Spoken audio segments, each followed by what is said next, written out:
너희 중에 누가 다른 이와 더불어 다툼이 있는데 구태여 불의한 자들 앞에서 고발하고 성도 앞에서 하지 아니하느냐. 성도가 세상을 판단할 것을 너희가 알지 못하느냐. 세상도 너희에게 판단을 받겠거든 지극히 작은 일 판단하기를 감당하지 못하겠느냐. 우리가 천사를 판단할 것을 너희가 알지 못하느냐. 그러하거든 하물며 세상 일이랴. 그런즉 너희가 세상 사건이 있을 때에 교회에서 경히 여김을 받는 자들을 세우느냐. 내가 너희를 부끄럽게 하려 하여 이 말을 하노니 너희 가운데 그 형제 간의 일을 판단할 만한 지혜 있는 자가 이같이 하나도 없느냐. 형제가 형제와 더불어 고발할 뿐더러 믿지 아니하는 자들 앞에서 하느냐. 너희가 피차 고발함으로 너희 가운데 이미 뚜렷한 허물이 있나니 차라리 불의를 당하는 것이 낫지 아니하며 차라리 속는 것이 낫지 아니하냐. 너희는 불의를 행하고 속이는구나. 그는 너희 형제로다. 불의한 자가 하나님의 나라를 유업으로 받지 못할 줄을 알지 못하느냐. 미혹을 받지 말라. 음행하는 자나 우상 숭배하는 자나 간음하는 자나 탐색하는 자나 남색하는 자나 도적이나 탐욕을 부리는 자나 술 취하는 자나 모욕하는 자나 속여 빼앗는 자들은 하나님의 나라를 유업으로 받지 못하리라. 너희 중에 이와 같은 자들이 있더니 주 예수 그리스도의 이름과 우리 하나님의 성령 안에서 씻음과 거룩함과 의롭다 하심을 받았느니라. 기도하겠습니다.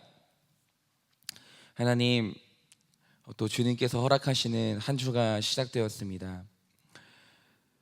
하나님, 그런데 우리가 그리스도 안에서 날마다 새로워져야 될 것인데 혹시 우리는 늘 같은 죄를 반복하면서 마치 쳇바퀴 돌듯이 변함없는 내 인생 가운데 지루함을 느끼고 하나님 그렇게 권태감 가운데서 어쩔 수 없이 살아야 하니 또 한 주를 맞이하는 것은 아닌지 너무나 두렵습니다.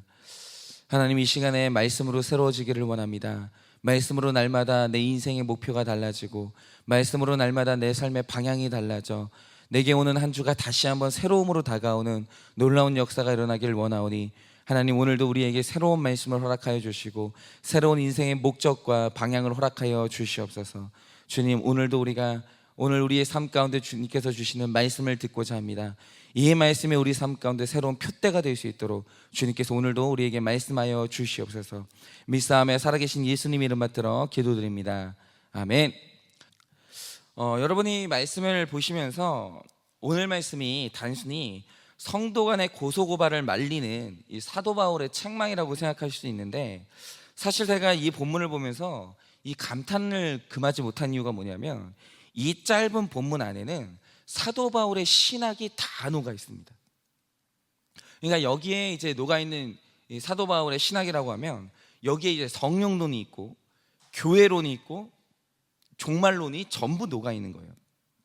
그런데 오늘 말씀의 깊이를 알게 되면 성도가 세상 법정에 가서 심판받는 게 왜 그렇게 부끄러운 일인지 그걸 알게 되는데요.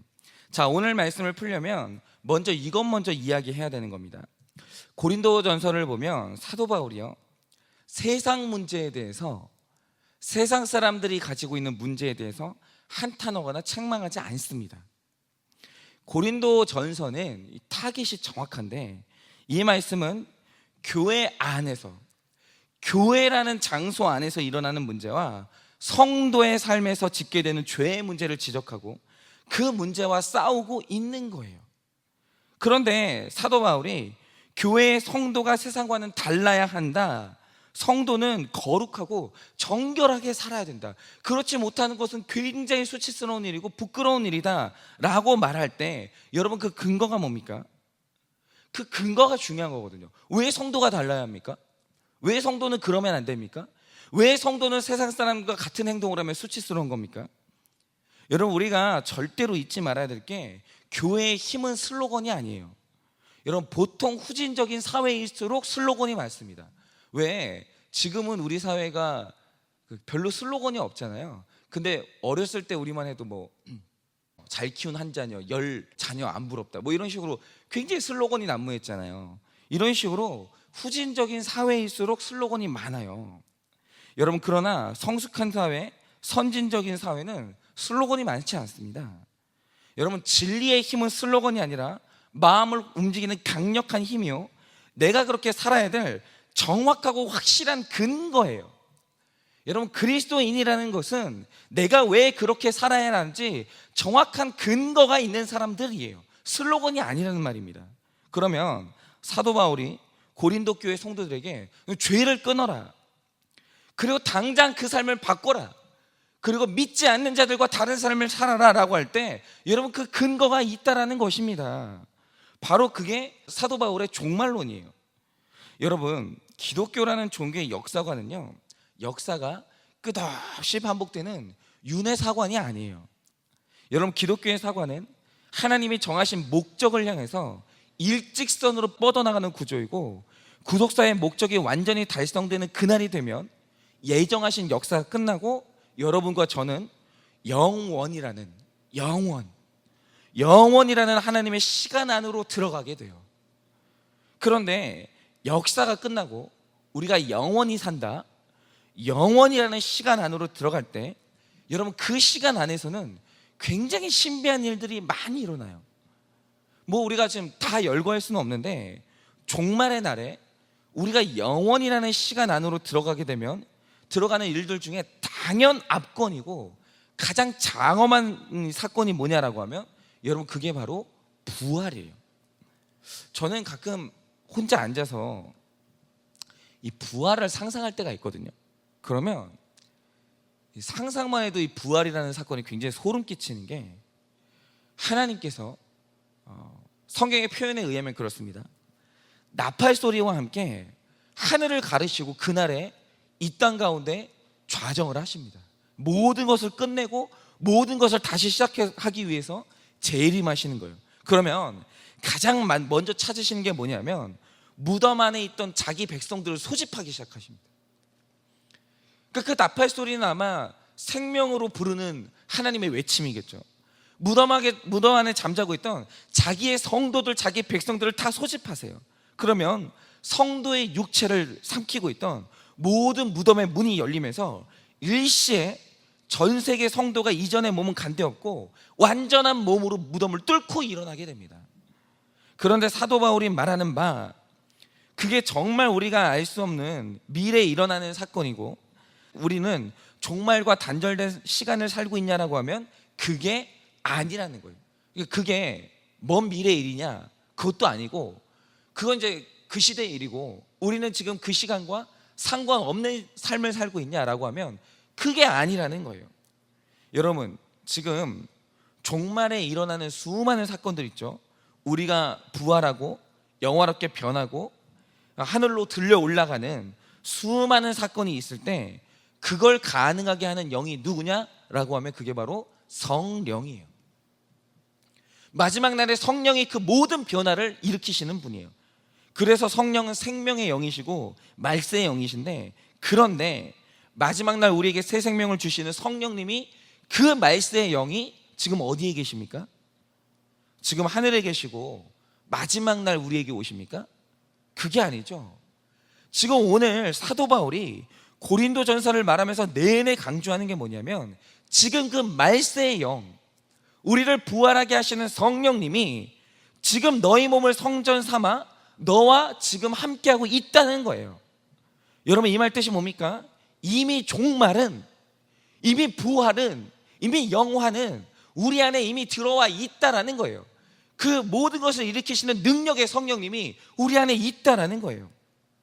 그래서 최종적인 변화와 부활은 종말의 날에 완성이 되는데, 그것을 가능하게 하는 성령님이 지금 우리 안에 계시기 때문에 오늘 이 시간에도 우리는 부활의 삶을 살 능력이 있어요. 그 능력을 공급하시는 성령님이 우리 안에 있기 때문에 그 삶을 살 수 있는 능력이 있고, 변화의 삶을 살 수 있는 능력이 있어요. 여러분 안에는 분명히 있어요. 여러분이 실제로 신자이고 여러분 안에 성령님이 계시면 그 능력은 우리 안에 있는 거예요. 이거는 이론이 아니에요. 여러분 우리 안에 분명히 살아계시는 성령 하나님의 능력, 그 존재, 그것이 바울이 우리에게 변화와 부활의 삶을 오늘 살아내라고 말하는 강력한 근거예요. 그런 점에서 오늘 사도 바울이 한탄하는 게 이겁니다. 종말의 날에 우리가 부활하여 하나님의 보좌 옆에 설 때 우리가 맡게 될 역할이 있어요. 아직 성경에는 새하늘과 새 땅에 들어간 이후에 우리가 구체적으로 어떤 삶을 살게 될지는 밝혀지지 않은 계시예요. 그건 이제 그날에 알게 되겠죠. 그러나 종말의 날에 우리의 역할, 우리가 어떤 역할을 맡게 될지는 여러분 그건 알려진 계시예요. 그게 뭐냐면 우리가 이제 하나님의 보좌 우편에 이제 서게 되면 온 세상이 그날 우리에게 재판을 받으러 오게 돼요. 여러분 이게 신비한 게요, 마지막 날 온 세상이 행한 죄가 우리에 의해서 다 고발당하는 거예요. 우리에 의해서 심판받고 판단당하게 됩니다. 하나님의 그 판사의 역할을 우리와 나눠서 하시게 되는 날이 와요. 그런데 오늘 사도 바울이 한탄하는 게 이겁니다.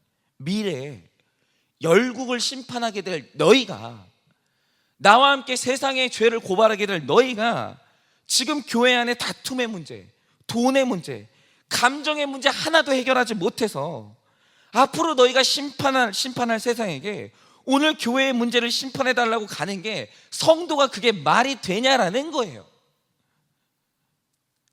너희가 정말 엄청난 사명을 부여받았는데 오늘 그 작은 문제도 해결하지 못해서 오늘 너희가 앞으로 심판하게 될 그 세상에게 심판해달라고 말하는 게 말이 되냐는 거죠. 천국의 삶을 오늘 살지 못하는 네가 과연 성령 받은 사람이냐? 부활의 삶을 오늘 살지 못하는 네가 과연 구원받은 사람이 맞냐? 성령 받은 사람이 맞냐? 이걸 성령론과 종말론의 관점에서 굉장히 강력하게 성토를 하고 있는 거예요.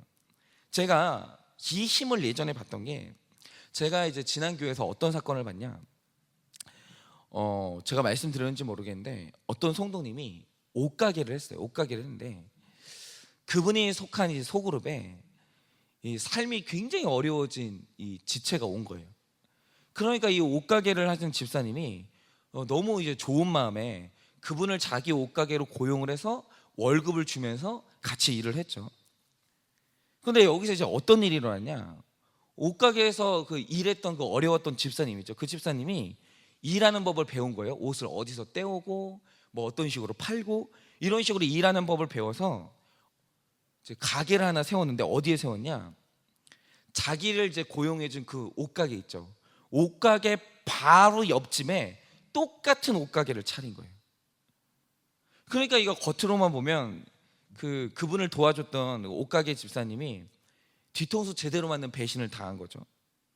여러분, 이거 우리끼리 해결할 수 있는 문제입니까? 너와 나, 이 성도 간에 해결할 수 있는 문제입니까? 여러분, 여기서 세상은요 당연히 원수가 돼서 싸우고 소송으로 갑니다. 여러분, 이 상황에서 세상은 용서 없습니다. 자기들끼리 이거 해결 못합니다. 반드시 법정 가야 돼요. 그죠? 끝을 보는 거예요. 그런데 성도도 이래야 되냐 이거죠. 그런데 제가 이때 그들 안에 계시는 성령의 힘, 교회의 힘, 말씀의 힘을 봤어요. 그게 뭐냐, 물론 처음에 이 두 분이 이제 우리에게는 같은 교회 못 다닌다고, 둘 중 하나가 나가야 되는데, 옷가게 집사님이 주장했던 게 이거죠. 교회가 자기를 배신한 이 집사님을 쫓아내달라. 이렇게 하지 않으면 나는 앞으로는 교회 안 다닌다, 나 예수 안 믿는다, 이런 식으로 굉장히 강경하게 나왔어요. 근데 여러분, 이 마음을 이해하지 못할 사람이 누가 있어요? 자기가 진짜 사심 없는 마음으로 호의를 베풀었는데 이런 식으로 배신을 당했는데 뭐 이렇게 나오는 게 당연한 거죠. 이해할 수 있죠. 그런데 이분이 혈기 충천하고 살기 든든한 마음으로 예배를 왔어요. 마음이 진정이 되지 않으니까. 근데 예배를 왔다가 말씀 가운데서 내 죄를 본 거예요.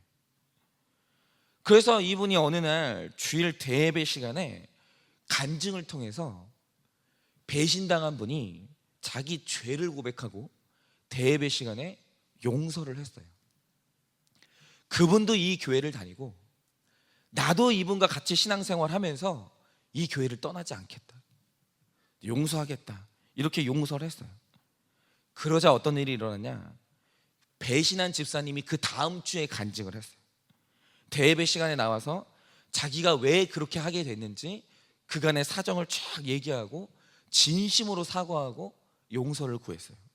그러자 교회가 공개적으로 이 두 집사님에게 내린 처방이 뭐냐, 이게 그 처방이 지금 정확히 제가 기억하는 게 정확한 처방인지 모르겠는데 대충은 이렇습니다. 김양재 목사님이 하신 말씀이 뭐냐면, 옷가게는 보통 보라고 여러분 그거 아시죠? 문정동 같은 데는 옷가게 타운이 있잖아요. 옷가게는 모여 있을 때 더 잘 되는 거라고. 그러니까 한 집은 성인복을 판매하고 한 집은 유아복을 판매하라고, 이런 식으로 이제 처방을 내린 거예요. 근데 그렇게 처방을 하고, 그리고 그 문제가 그렇게 해결이 됐어요. 그러니까 저는 교회에서 역사하시는, 그들 안에서 역사하시는 성령님과 말씀의 힘으로 절대로 해결되지 않는 문제가 해결되는 것을 보는 거예요. 여러분, 교회는 이래야 돼요. 성도는 이래야 돼요. 여러분 어떠십니까? 여러분 안에 마지막 날 우리를 부활시킬 그 성령님의 능력이 여러분 안에 계십니까? 그러면 부활의 날에 일어날 그 부활의 삶을 지금 살아내고 있으십니까? 여러분, 세상 일을 감당할 용서의 힘, 이해의 힘, 내 죄와 결별하고 끊어내는 그 힘이 지금 여러분 안에 있으시냐라는 거죠. 여러분, 만약 그 힘조차 감당할, 그 사건조차 감당할 힘이 없다라고 한다면 내 안에 성령이 있는지, 내가 정말 구원받은 자가 맞는지, 내 안에 말씀이 힘있게 역사하고 있는지 다시 한번 생각을 해봐야 돼요.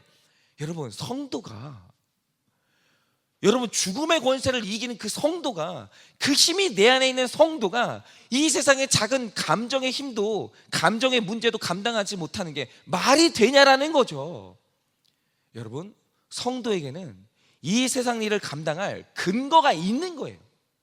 여러분, 그것이 바로 성도예요. 여러분, 우리는 성령이 없는 부활의 날에 영원히 죽어갈, 그 시신이 썩어갈 세상 사람들하고 다른 사람들이에요. 우리에게는 다르게 살 힘이 있어요. 여러분, 제가 이 이야기하고 마치겠습니다.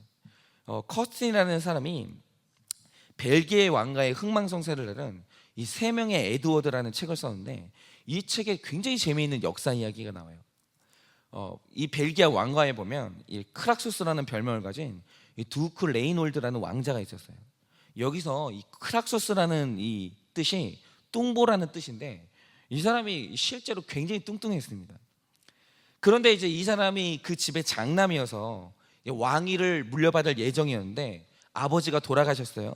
그러자 동생인 에드워드 3세가 갑자기 쿠데타를 일으켜가지고 형이 차지해야 되는 왕좌를 차지했어요. 그런데 이 동생이 형의 왕위를 빼앗으면서 제안 하나를 합니다. 그게 뭐냐면, 형의 방에 작은 창을 하나 만들어주는 거예요. 머리 하나를 빠져나올 수 있는 창. 근데 여러분 그거 아시죠? 어떤 공간이든 머리가 빠져나오면 다 빠져나올 수 있어요. 그죠?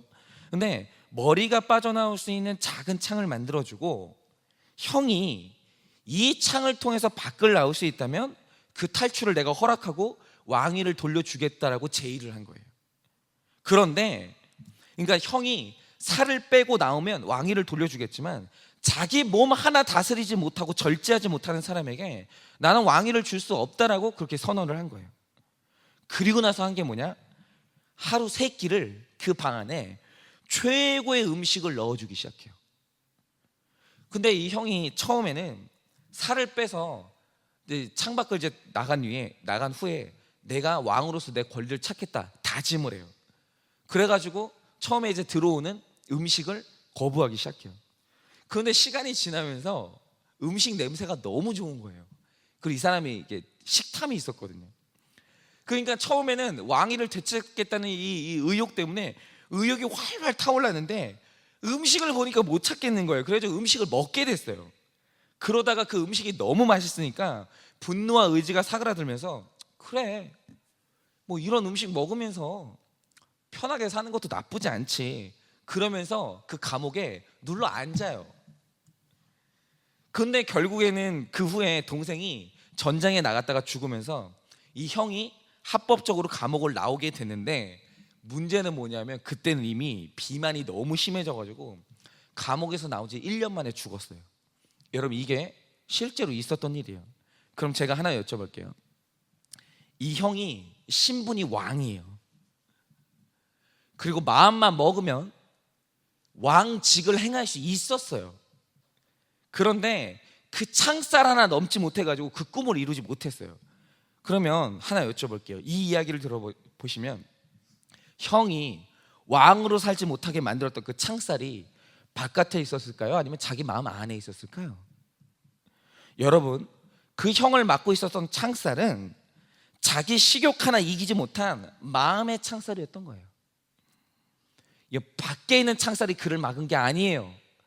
그 창살은 내 안에 있는 거예요. 여러분, 우리도 마찬가지입니다.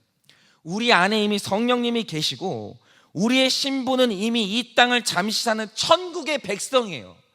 잠시 살아갈 뿐이에요. 그러니 누구나 마음 먹으면 하늘의 백성으로 성령의 사람으로 살아갈 수 있어요. 그런데 문제는 뭐냐? 나를 분노하게 하는 이웃이나 내 가족이 그렇게 살지 못하게 하는 창살이 아니에요. 환경이 나를 막아서는 창살이 아니에요. 진짜 문제는 뭐냐면 그 마음에 작은 미움과 서운함 하나도 감당하지 못하는 내 마음의 옹졸함이 문제인 거예요. 내 마음 가운데 있는 작은 충동도 억제하지 못하는 나의 그 나약한, 너무나 성령님하고 상관이 없는 하루를 살면서 단 10분도 기도하지 않는 나의 나태함과 나의 연약함이 문제인 거예요. 여러분, 내 마음의 창살을 정복하지 못하면 내 밖에 있는 창살은 영원히 무너지지 않아요. 아무리 그가 성령을 받았고 아무리 그가 천국의 백성이라 할지라도 이 땅 가운데서 비참하게 살아야 돼요. 자기의 정체성과는 상관없이. 여러분, 그러니 오늘 하루 여러분 기도하심으로 내 안에 있는 성령 하나님의 능력을 구하세요. 내 안에 있는 부활의 능력을 깨우세요. 그리고 장차 이루어질 하늘의 내 신분을 묵상하면서 이 땅에서 일어나고 내 안에서 일어나는 모든 문제를 거룩하게 감당해내시는, 세상 사람들과는 전혀 다르게 감당해내시는 능력의 하루 사시기를 예수 그리스도의 이름으로 강하게 축원을 드립니다.